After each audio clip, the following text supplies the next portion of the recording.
alıp şerbanı Barsan kalan diğin gelsin gariba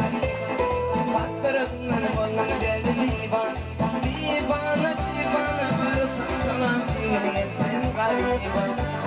Baktırıklar bolun geldi divan Divana divana barsan kalan diğin gelsin gariba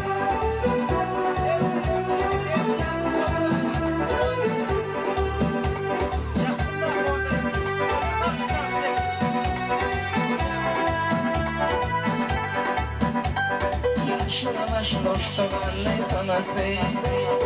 İçilen çekilmiş boğazına yaması Ağlamaktan kör olup kırınıp İnesi barsan sana bir gelsin garip Ağlamaktan kör olup